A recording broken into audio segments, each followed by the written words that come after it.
한 수도사가 사막에서 영성 수련을 하는데 금식 기도를 하면서 수련을 했습니다. 그 광경을 지켜보던 사탄, 어떻게 해서라도 이 사람을 유혹해서 기도를 방해해야겠다 마음을 먹었습니다.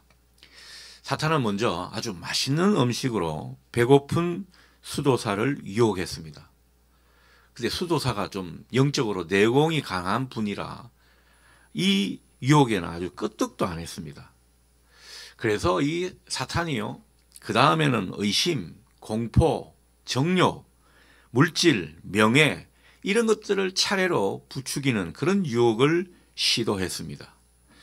하지만 이미 기도로 무장된 이 수도사를 꺾을 수는 없었습니다. 사탄이 얼마나 약이 올랐는지 모릅니다.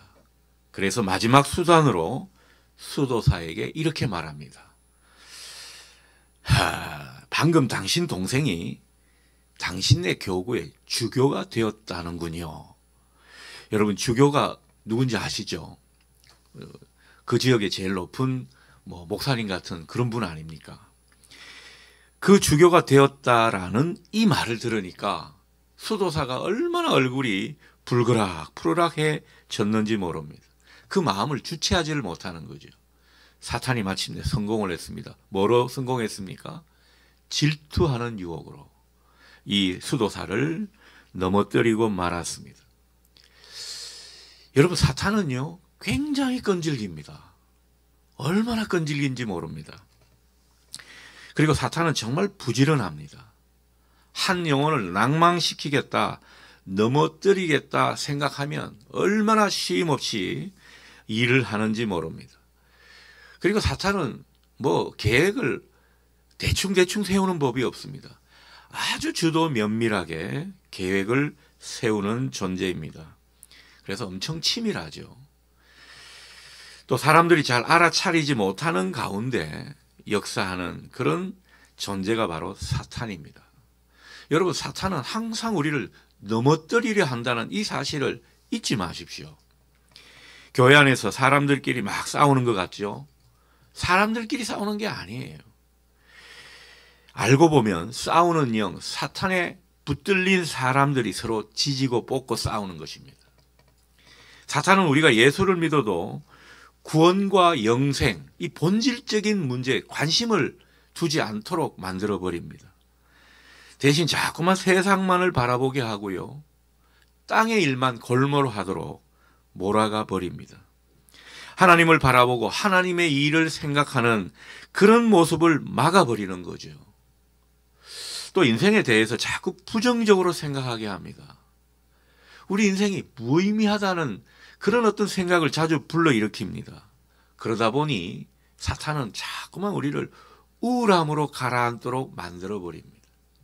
예수 믿는 사람이 이 우울한 기분을 느낄 때가 자주 있지 않습니까? 그리고 하나님 믿어도 다 소용없다, 이런 마음과 함께 그만 절망에 빠지게 만들어 버립니다. 여러분, 사탄이 무서운 까닭이 바로 이런 모습 때문이죠. 따라서 우리에게 필요한 것은 이런 사탄의 의도, 사탄이 우리를 넘어뜨리려 한다는 그 계략을 알고 깨어있는 것입니다. 사탄은 끊임없이 우리를 넘어뜨리려고 하고 있지만은 우리가 그 사탄의 의도를 알고 영적으로 깨어있게 된다면 여러분, 사탄은 더 이상 우리에게 무서운 존재가 아닌 줄 믿습니다. 사탄은 얼마든지 우리가 물리칠 수 있다라는 거죠. 자, 본문에서 사탄이 예수님을 시험한 것은 단순히 예수님을 한두 번 시험해보는 그런 정도가 아닙니다.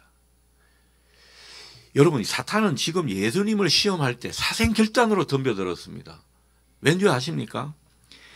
이 시험에서 예수님이 승리하게 되면 사탄은 망하게 되는 것이고요, 반대로 사탄이 승리하게 되면 예수님은 메시아가 될 자격을 상실하게 되는 그런 중차대한 시험이었다라는 거죠. 그러니 사탄으로서는 온갖 계략과 그리고 사생결단하는 그 모습으로 예수님을 시험하고 유혹했다라는 것입니다. 자, 그러나 결과를 우리가 이미 알고 있죠. 예수님은 이 모든 사탄의 시험에서 승리하셨습니다. 우리가 볼 것은 예수님의 승리는 곧 우리의 승리가 될 수 있다는 점입니다. 우리도 마귀를 물리치고 사탄의 시험에서 승리해야 합니다. 사탄을 물리치고 그 유혹에서 승리한다. 이건 단순한 믿음의 승리가 그 수준만이 아닙니다.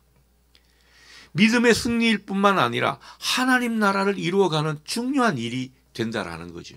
여러분, 하나님 나라는요, 항상 마귀를 물리치는 그 모습 속에서 하나님 나라가 이루어지게 되는 것입니다. 그 하나님 나라가 우리 인생 가운데 펼쳐지게 될 때 우리는 비로소 행복하게 되는 것입니다. 자, 그러니 오늘 본문을 통해서 예수님이 어떻게 이 사탄의 시험에서 승리하셨는지 그 승리의 비결을 똑똑히 배우는 저와 여러분 될 수 있기를 바랍니다. 자, 첫 번째 시험입니다. 사탄 곧 마귀가 예수님께 말하죠. 3절입니다. 네가 만일 하나님의 아들이거든 이 돌들에게 명하여 떡덩이가 되게 하라. 이 돌들에게 명하여 떡덩이가 되게 하라. 자, 앞으로 보십시오. 지금 사탄은 어떤 상태입니까? 예수님은 지금 어떤 상태에 있습니까?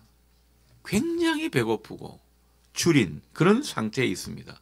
아마 기력이 다 쇠한 녹초가 된 그런 어떤 예수님의 모습을 우리는 연상할 수 있습니다. 이런 예수님께 지금 사탄이 이런 말을 하고 있다라는 거죠. 여러분, 사탄이 우리 가운데 시험을 걸어올 때는요, 항상 절실한 문제가 있을 때 우리에게 시험을 걸어오는 것입니다. 의식주 문제라든지 건강 문제나 자식 문제, 그리고 경제 문제, 뭔가 절박한 문제가 우리 가운데 있고 또 그것으로 인해서 한계에 다다랐을 때 사탄은 우리를 넘어뜨리려고 하는 것입니다. 또한 우리가 어떤 것에 대해서 간절한 소원, 욕심이나 욕망이 있을 때 사탄은 우리를 유혹하며 다가오는 것이죠. 그러니 우리가 이런 때를 조심해야 된다라는 것입니다. 내 마음속에 자꾸 정욕이 일어나고 욕심이 생기는가, 이런 때 조심하라는 거죠. 뭔가 한계에 다다라서 내가 정말 마음이 너무너무 어려운 상태가 되었는가, 그때를 우리는 조심해야 된다라는 것입니다. 자, 사탄은 지금 3절에서 보듯 하나님의 아들 메시아이면은 돌들을 떡덩이가 되게 하라, 이렇게 말하고 있습니다. 이 말을 풀이하면 이런 거죠. 자, 보시오. 메시아가 별 겁니까? 사람들 등 따숩고 배부르게 하면 그게 메시아 아닙니까? 이런 말을 하고 있는 것입니다. 먹고 사는 문제, 경제 문제, 이런 것을 잘 해결해 줘야 진짜 좋은 메시아 아닙니까? 교인들이 예수 믿고 물질적으로 잘 살고 살림살이 나아지게 해 줄 수 있어야 그래야 좋은 목사 아닙니까? 이런 말을 하고 있다라는 거죠. 네가 목회하면서 교회 재정이 줄고 교인들 살림살이가 별로 안 나아지게 되면 그게 무슨 목회냐, 이런 식으로 우리를 호리게 되는 것이죠. 네가 예수 믿고 눈에 보이는 복을 받지도 못했는데 그렇다면 그 신앙이 무슨 의미가 있는가? 무슨 도움이 되겠는가? 신앙해봐야 별 볼 일 없지 않는가? 자꾸 우리를 그런 말로 속이게 된다라는 거죠. 참 그럴듯하죠? 맞는 말 같아요. 저도 들어 속을 뻔했습니다. 우리는 이런 사탄의 속임수에 넘어가서는 안 될 것입니다. 주님께서 사탄의 시험에 대해 뭐라고 말씀하시는지 우리가 똑똑히 봐야 할 것입니다. 자, 주님이 이런 속임수에 대해 어떻게 이기셨습니까? 오늘 4절 말씀을 보면 주님이 뭐라고 말씀하십니까? 사람이 떡으로만 살 것이 아니라. 자, 여기에 덧붙여 병행 본문인 마태복음 4장은 이런 말을 덧붙이죠. 하나님의 입으로부터 나오는 말씀으로 살 것이다. 그렇게 예수님은 사탄을 물리치셨습니다. 자, 먹고 사는 문제 되게 중요한 것입니다. 돈 문제, 경제 문제, 우리는 이런 문제를 결코 가볍게 여겨서는 안 될 것입니다. 그래서 우리는 이를 위해 기본적으로 열심히 성실히 살아야 합니다.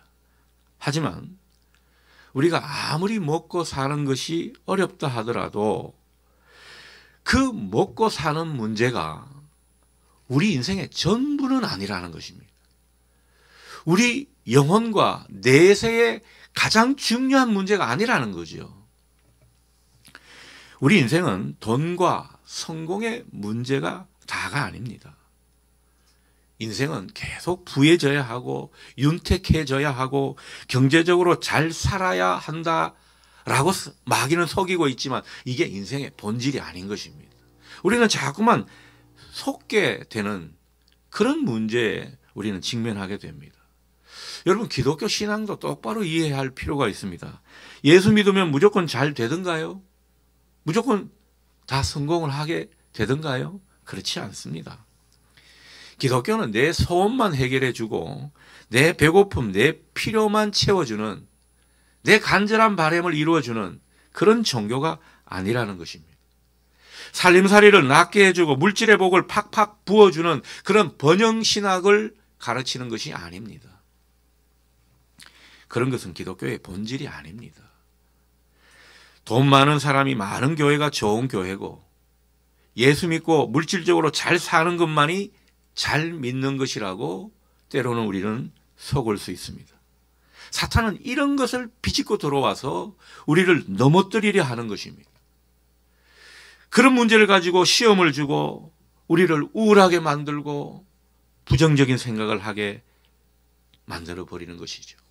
그리고 자꾸 하나님 곁을 떠나게 만들어 버리는 것입니다. 여러분, 이 문제에, 이런 사탄의 속임수에 넘어가지 마시기를 바랍니다. 여러분, 참된 신앙은 오늘 예수님이 가르쳐준 가르침에 의하면 하나님 말씀에 기초하여 사는 삶이고 하나님 뜻을 이루고 하나님의 법을 실현하는 것이 잘 사는 것입니다. 이렇게 잘 사는 가운데 하나님이 하나님 뜻과 하나님의 방법, 하나님의 타이밍에 맞게 우리에게 복을 주시는 것이 잘 믿는 모습인 것이죠. 그런데 사탄은 그 전 단계를 못하게 만들어 버립니다. 하나님 뜻은 별로 우리가 고려하지 않고 살게 만들어 버리고요. 하나님 말씀을 붙들고 그 말씀에 의지하는 삶을 자꾸만 방해하게 만들어 버립니다. 따라서 우리가 사탄을 이기는 비결은 하나님 말씀을 중요하게 생각하는 거기에서부터 시작되는 것입니다. 여러분, 하나님 말씀을 얼마나 중요하게 여기십니까? 그렇다면 일주일 내도록 주일 말고 평일의 삶 가운데 하나님 말씀을 얼마나 묵상하고 그 말씀을 마음에 새기고 그 말씀을 읽고 그런 일에 시간을 투자하시냐라는 거죠. 그렇게 보면 말씀이 우리 삶의 근간이 되도록 하는 삶은 아직 많이 부족해 보입니다. 그저 눈앞에 닥친 현실에 부딪혀서 먹고 사는 문제에 매달려 가지고 하나님을 잊고 사는 그런 모습으로 우리가 살 때가 많다는 거죠. 그러니 우리가 성령에 충만해질 수 있겠습니까? 사탄이 우리를 잡아뜨리지 않으면 다행이죠. 그래서 여러분, 오늘 우리가 정말 이 사탄을 이기는 비결 중에 한 가지는 뭐냐? 오늘 하나님의 말씀으로 내가 다시 살리라 하는 이 결단과 함께 말씀을 바탕으로 우리 삶에 처한 모든 문제를 해결하고 추구해 가겠다. 여러분, 오늘 주님 앞에 이렇게 작정하고 기도하는 것. 이게 사탄의 시험에서 이기는 길의 시작인 것입니다. 그로 인해서 하나님은 우리 삶의 문제에 개입해 주시고 그리고 마침내 은혜로 우리 삶을 채워주실 줄 믿습니다.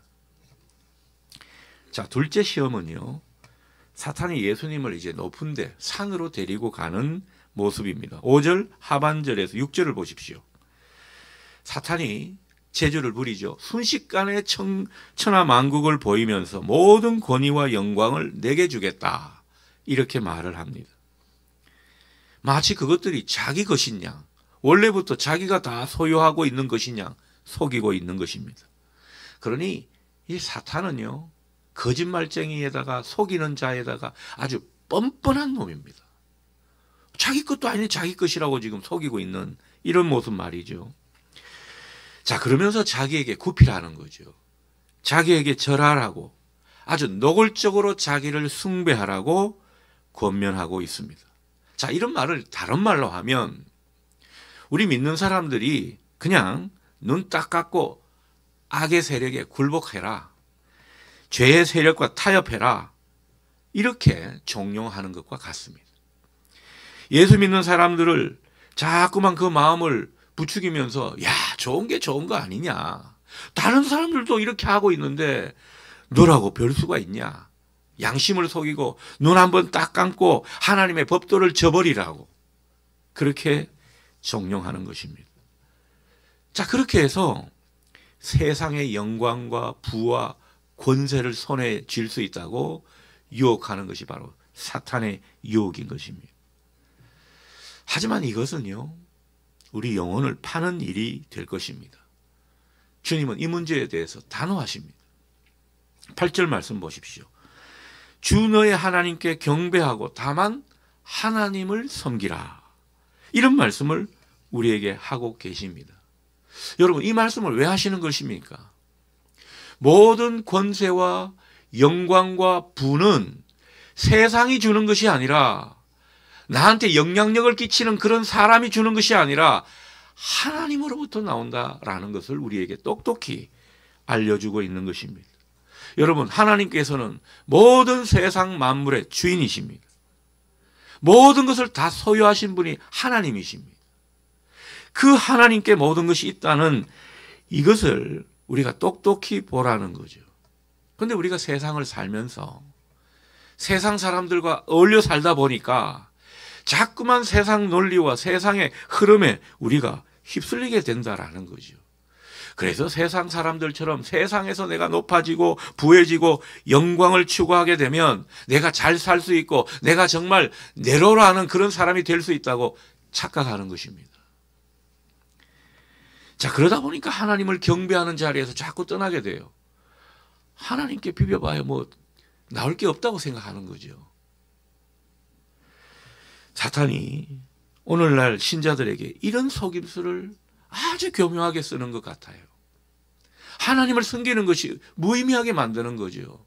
차라리 그 시간에 직장 상사에게 더 빌붙어서 그들과 친하게 지내는 게 더 좋다고 보는 거죠. 그냥 거래처와 더 아삼육이 되는 게 더 낫지 않겠냐라는 겁니다. 오늘 주님은 말씀하십니다. 주 하나님만을 섬기라. 그 하나님에게서 우리의 모든 귀한 것들이 나온다라는 거죠. 여러분, 이 믿음 가운데 사시기를 축복합니다.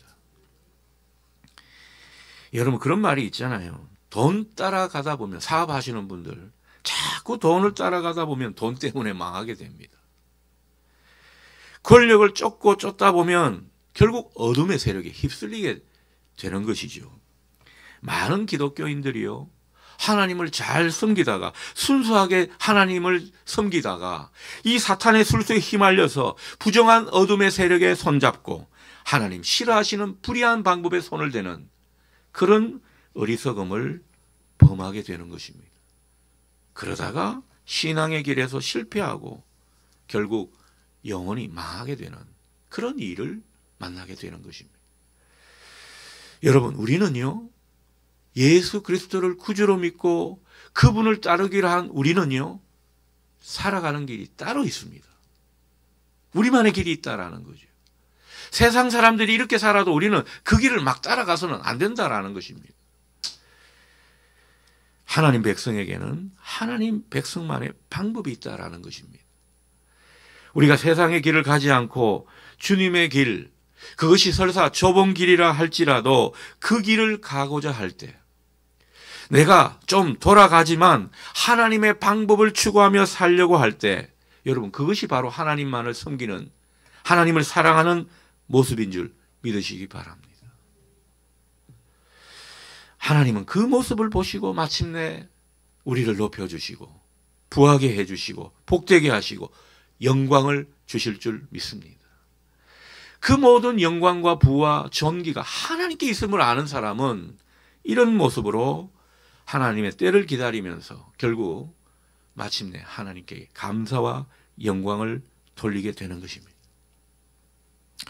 그러니 하나님이 높여주시고 영광을 주시고 복 주실 때까지 기다리십시오. 너무 우리가 재빠를 때가 많습니다. 너무 세상의 길을 빨리 취할 때가 있다라는 거죠. 어렵고 힘들수록 모든 권세와 영광은 다 하나님께 있다고 믿고 하나님만을 섬기십시오. 여러분, 좀 돌아가도 하나님은 그것을 다 셈해 주십니다. 그 가운데 하나님 방법을 끝까지 추구하십시오. 그런 사람은 사탄이 못 이깁니다. 사탄의 시험에서 승리하는 비결이 바로 이런 모습입니다. 그러니 우리 기독교 신앙은 좀 우직한 면이 필요합니다. 여러분에게 이 은혜가 있기를 축복합니다. 자, 세 번째 시험은요, 9절에서 보던 마귀가 성전 꼭대기에서 뛰어내리라고 합니다. 아니, 왜 높은 데서 왜 뛰어내립니까? 관절 다 나가게. 아니, 허무맹랑한 요구를 하고 있습니다. 그런데 사탄은 다 이유가 있죠. 이때는 유월절 기간인데 유월절 기간에 성전에 사람들이 얼마나 붐비는지 모릅니다. 사람들이 왜 성전을 찾습니까? 뭔가 기적을 바라거든요. 하나님의 놀라운 축복을 바라기 때문에 성전에 그토록 모여드는 것입니다. 자, 이런 때에 그 높은 데서 성전 꼭대기에서 뛰어내리면 천사들이 받쳐주고 그래서 슈퍼맨처럼 사뿐히 내려올 거라며 성경 말씀을 아주 사탄이 교묘하게 이용하면서 예수님을 유혹합니다. 무슨 의도입니까? 메시아가 되는 쉬운 길을 제시하고 있는 겁니다. 아니, 메시아 뭐 그렇게 어렵게 되려고 하나? 뭐 순환을 받고 십자가를 지고 그런 거 필요 없어요. 메시아는 그렇게 되는 게 아닙니다. 그런 말을 하고 있다라는 거지요.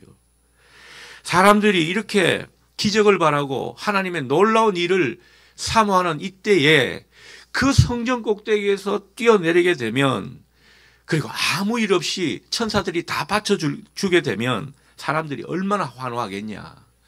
그게 진짜 메시아의 길이 아니냐. 아마 사탄의 말대로 했으면 예수님은 이때 굉장한 사람들의 환호를 받았을런지도 모릅니다. 사람들은 메시아가 왔다고 아주 떠받들었을 겁니다. 예수님은 크게 수고할 것 없이 메시아로 등극하게 되셨을 겁니다. 여러분, 우리 믿는 사람에게도 늘 이런 유혹이 있는 것 같아요. 여러분, 예수를 믿지만은 우리도 손 안 대고 코 풀고 싶지 않습니까? 빨리 뭔가를 얻고 싶은 유혹이 우리에게 늘 꿈틀대는 것 같습니다. 소위 대박치는 것, 이런 기적을 하나님 앞에 늘 바라고 신앙하고 있는지도 모릅니다. 여러분, 우리가 때로는 기적 같은 일을 만나죠. 대박을 치기도 합니다. 그러나 그것은 어디까지나 하나님이 작정하신 뜻이 있기 때문에 그런 것이지 아무 때나 그렇게 하시는 것이 아니라는 점을 우리는 생각해야 할 것입니다. 우리가 정상적으로 성실하게 일하고 살아가야 할 때 하나님께서 정해주신 그런 과정을 밟아야 할 때 이렇게 쉬운 길을 꿈꾸게 되면, 소위 말해서 내가 쉽게 뭔가를 얻고 대박을 치려고 하는 그런 마음이 우리 속에 있다면, 여러분, 그것은 하나님을 시험하는 일입니다. 주 너의 하나님을 시험하지 말라, 우리에게 당부하시듯 말씀하십니다. 쉬운 길을 꿈꾸지 말라는 거죠. 여러분, 기독교인은 과정이 있고 내용이 있어야 합니다. 결과만 보고 하나님께서 우리를 판단하시는 것이 아니라는 거죠. 사람들은 과정과 내용을 모를 수는 있습니다. 그러나 하나님은 불꽃 같은 눈으로 다 보고 계시거든요. 그래서 12절 말씀처럼 주 너의 하나님을 시험하지 말라, 오늘 다소 무겁게 우리에게 말씀하시는 것입니다. 우리는 살면서 힘이 들 때면 하나님을 시험하는 것과 하나님께서 나에게 큰 은혜로 역사해 주시는 것을 우리 마음대로 혼동할 때가 있습니다. 우리는 결코 하나님을 내 마음대로 움직이게 할 수 있는 그런 존재가 못 됩니다. 그런 잘못된 믿음을 우리는 가져서는 안 된다라는 거죠. 우리가 간절히 바라는 것, 간절히 소원을 가지는 것, 때로는 그것이 하나님 앞에 가난한 마음일 때는 좋지만 그것이 내 고집으로 하나님 꼭 이래야 됩니다. 그렇게 소원을 가지게 되면 여러분 하나님을 시험하는 일로 넘어갈 수 있다는 점을 여러분 보실 수 있기를 바랍니다. 간절히 소원하고 그리고 우리가 할 일은요. 하나님의 선하심을 믿고 기다리는 것입니다. 인내하는 거죠. 신실하게 하나님 믿고 내 맡은 바 일을 다 하는 것입니다. 그 가운데 하나님은 은혜도 주시고 때로는 기적과도 같은 일을 하나님이 알아서 우리에게 안겨주실 줄 믿습니다. 그로 인해서 하나님께 제대로 된 영광을 돌리게 하시는 거죠. 여러분 우리가 아무 때나 대박 치면은 그거는 뭐 하나님을 제대로 믿지도 못할 뿐만 아니라 하나님 아주 이상하게 생각할 겁니다. 하나님을 그 요술램프의 지니처럼 생각하게 될 겁니다. 하나님은 그런 분이 아닙니다. 기독교인에게는 결과도 중요하지만은 과정도 못지않게 중요하다는 이 사실을 늘 기억하실 수 있기를 바랍니다. 어떤 기독교인들은 예수님을 끊임없이 이용하려고 하고 예수님께 끊임없이 요구하는 그것이 신앙의 전부인 줄 아는 분들이 있습니다. 그 요구를 보니까 다른 게 아니에요. 남보다 좀 더 쉽게 잘 살게 해달라. 다른 사람보다 좀 더 편하게 살게 해달라. 다른 사람들보다 덜 수고하고 덜 희생하게 해달라. 이걸 요구하고 있는 것입니다. 어떻게 하든 내가 사업을 하는데 세금을 덜 내게 해달라. 좀 탈법을 쓰더라도 사업 잘 되게 해달라. 직원들 임금 착취하면서도 사업에 복을 내려달라. 여러분 우리가 이렇게 열거하면 아이고 우리는 아닙니다 그러지만 우리 마음속에도요 이런 마음이 때로는 있을 수 있습니다. 참된 기도, 바른 신앙의 모습이 아닙니다. 우리 기독교인은 쉽게 가는 길을 선택하며 따르는 사람들이 아닙니다. 그러면 예수님이 넓은 길로 가거라 그렇게 말씀하셨겠죠. 좁은 길을 가야 그 좁은 길을 우리가 간다고 할 때 주님은 우리를 도와주시고 마침내 하나님께 영광이 되는 삶으로 인도해 주실 줄 믿습니다. 과정을 중요하게 생각하십시오. 결과보다는. 여러분 연단의 때도 마찬가지입니다. 때론 하나님께서 우리를 작정하시고 힘들게 하실 때가 있잖아요. 고통과 연단 가운데 우리를 두실 때가 있습니다. 이런 때는 하나님 왜 빨리 이것을 면하게 안 해주십니까? 조급한 마음이 들 수도 있습니다. 인간적으로 보면 충분히 이해가 갑니다. 그런데 내 힘으로 빨리 벗어나려고 애쓰거나 조급한 마음을 가지는 것, 여러분 그것을 좀 넘어설 수 있기를 바랍니다. 그 과정 가운데 힘들면 하나님께 좀 더 따져 묻고 그러나 그 가운데 하나님의 도우심을 인내하며 기다리는 그 모습이 우리 믿는 사람에게 선한 모습인 것입니다. 하나님은 우리에게 때로는 이 모습을 원하시는 거죠. 그냥 하나님의 스케줄을 믿고 하나님의 선하심을 인정하면서 인내하거라. 신실하게 하루하루를 그 맡은 바 일을 성실히 수행하거라. 그러면 내가 다 책임지겠다. 내가 다 알아서 하겠다. 오늘 주님은 그 말씀을 하시는 것입니다. 여러분 이렇게 사는 것이 바로 사탄을 이기는 비결인 줄 믿으시기 바랍니다. 하나님은 또 그 가운데 은혜를 베푸시는 것입니다. 우리가 알지 못하는 사이 놀라운 일을 행하는 것을 깨닫게 해 주실 줄 믿습니다. 때로는 기적과도 같은 일을 안겨주시면서 하나님께 영광을 돌리게 하시는 것입니다. 종교개혁자 루터가 이런 말을 합니다. 새가 머리 위를 날아가는 것은 막을 수 없을지라도 내 머리 위에 둥지를 틀지는 않도록 해라. 머리 위에 둥지를 틀지 않도록 하는 것, 이게 우리에게 중요한 것입니다. 사탄은 끊임없이 우리를 유혹합니다. 시험에 들어옵니다. 그러나 우리의 의식 속에, 우리의 내면 속에 자리를 잡지 않도록 하면 되는 것입니다. 그 비결이 무엇입니까? 여러분, 말씀과 기도로 거룩해진다고 하죠. 오늘 주님은요, 기도하시고 그 가운데 하나님의 말씀으로 모든 시험을 물리치셨습니다. 이기셨습니다. 우리도 마찬가지예요. 말씀과 기도로 우리는 하나님께 더 붙어 있게 되고 하나님 편에 있게 되고 하나님 시선을 갖게 되고 그 가운데 사탄을 물리치고 승리하게 될 줄 믿습니다. 말씀과 기도로 거룩해지는 여러분 되십시오. 나아가서 우리의 기도가 우리의 욕심과 우리의 바램만을 구할 것이 아니라 정말 하나님의 나라와 하나님의 뜻을 구하는 그런 기도를 드리시기를 바랍니다. 그러면 사탄이 물러나게 되는 거죠.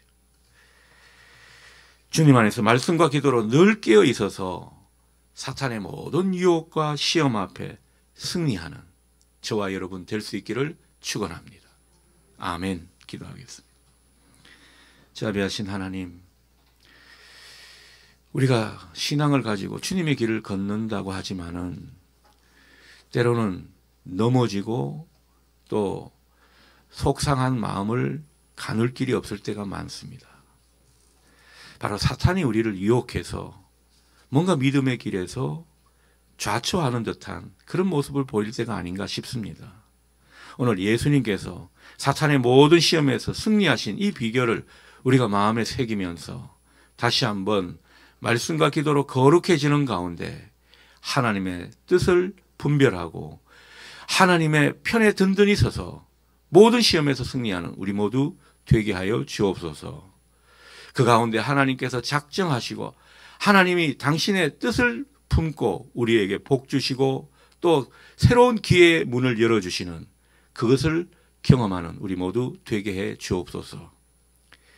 여전히 봄은 오고 있지만은 인생에 찬바람이 불어서 어려움과 또 속상한 마음 가눌 길 없는 사랑하는 모든 성도들에게 성령의 충만함을 허락해 주옵소서. 예수님의 이름으로 기도드립니다. 아멘.